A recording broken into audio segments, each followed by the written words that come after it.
La table des puissants.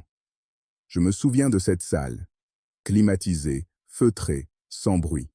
Une grande table ovale, des micros, des drapeaux bien alignés. Et au centre, un dossier marqué « Élections en Haïti, stratégie et coordination ».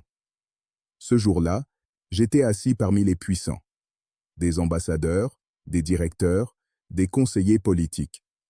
Des gens qui décident du sort de nations entières sans jamais y avoir mis les pieds.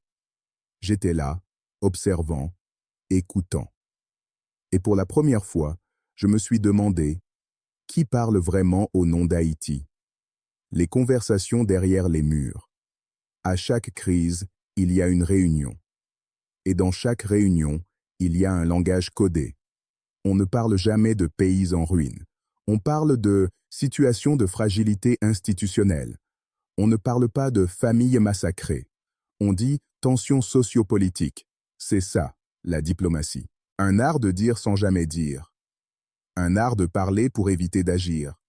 Pendant que les Haïtiens creusent des tranchées pour survivre, on creuse des phrases pour gagner du temps. Les chiffres qui tuent. Dans cette salle, tout est chiffré. Un diplomate a dit « Nous avons prévu 85 millions pour appuyer le processus électoral ». Un autre a répondu « C'est un bon signal pour la communauté internationale ». Et personne ne s'est demandé combien d'Haïtiens pouvaient être sauvés avec ces mêmes 85 millions. Personne n'a parlé des écoles fermées, ni des médecins kidnappés, ni des femmes qui accouchent à la lueur d'une bougie. On parlait d'objectifs, de résultats, de stabilité régionale. Mais jamais de vie. Parce que dans ces salles-là, les vies ne sont pas des données mesurables. Les marionnettistes. J'ai vite compris que les élections ne sont pas un but. Elles sont un outil. Un moyen de maintenir un ordre, d'imposer une image, d'entretenir l'illusion du progrès. Chaque pays puissant a son pion, chaque ambassade a son favori. Les noms circulent bien avant les bulletins. Certains candidats sont choisis, testés, validés. Et quand tout est prêt, on lance le mot magique « démocratie ».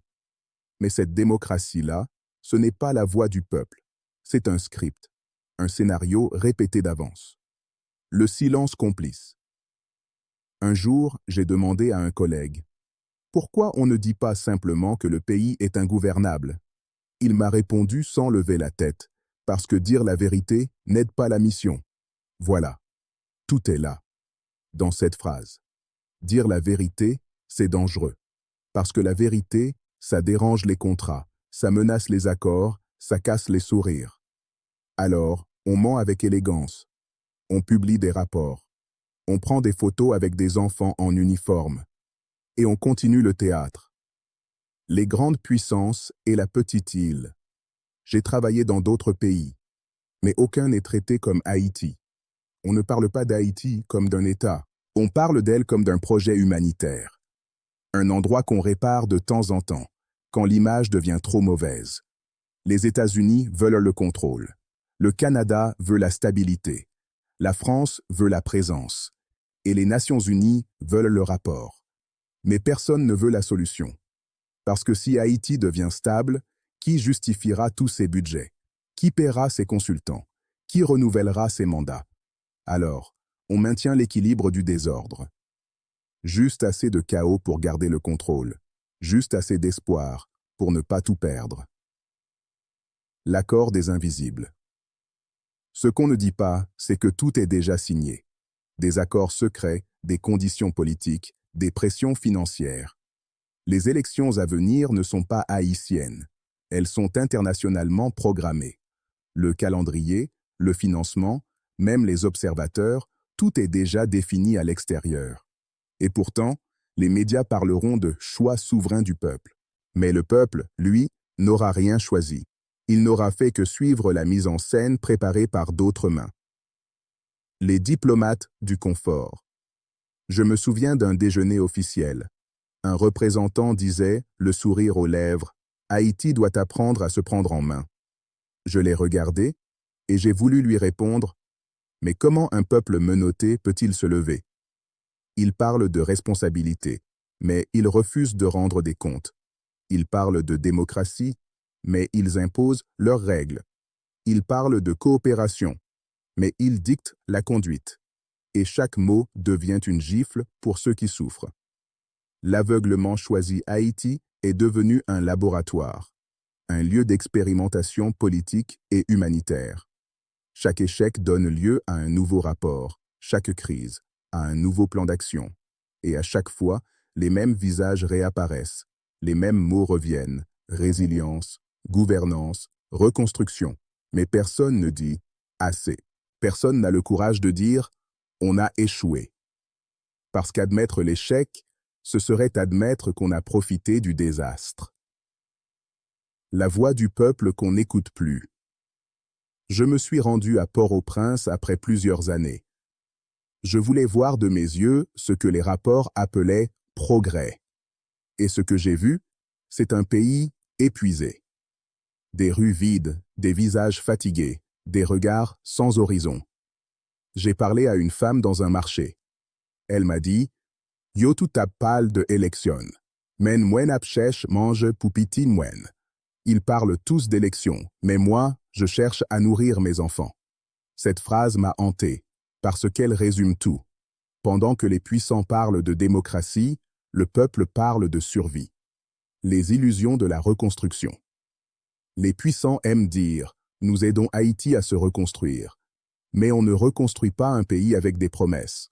On ne rebâtit pas une nation avec des mots écrits sur du papier glacé. Ce qu'ils reconstruisent, ce n'est pas Haïti. C'est leur image. Chaque projet est une vitrine.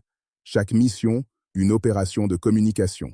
Et chaque échec, une opportunité de recommencer avec un nouveau budget. L'ultime hypocrisie. J'ai quitté cette salle un jour avec la nausée. Parce que je savais que le prochain communiqué allait parler de « progrès significatif ». Mais ce mot, « progrès », n'a aucun sens quand un peuple meurt de faim. Les puissants aiment Haïti, mais seulement comme une histoire utile, un pays martyr, un drame rentable. Et le pire, c'est que beaucoup d'entre nous ont fini par s'y habituer.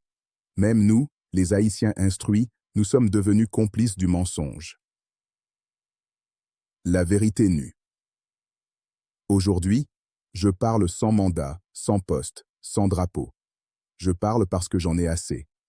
Assez des discours vides, assez des analyses froides, assez de voir le pays transformé en champ d'expérience. Je ne crois plus aux grandes tables rondes, je crois aux petites tables de cuisine, là où le peuple parle vrai. Parce que c'est là que réside la vraie politique, dans les mots des maires, dans la colère des jeunes, dans le souffle de ceux qui n'ont plus rien à perdre. La dernière phrase. Je ne suis pas contre les élections, mais pas celles qu'on m'impose. Pas celles qu'on finance pour acheter le silence. Je veux des élections qui naissent du peuple, pas des ambassades. Et si un jour Haïti doit renaître, alors ce ne sera pas à la table des puissants. Ce sera dans la rue, dans la foi, dans la voix tremblante de ceux qu'on n'écoute jamais. Parce que l'histoire ne se construit pas dans les salles climatisées. Elle se construit dans la poussière, dans le courage et dans la vérité.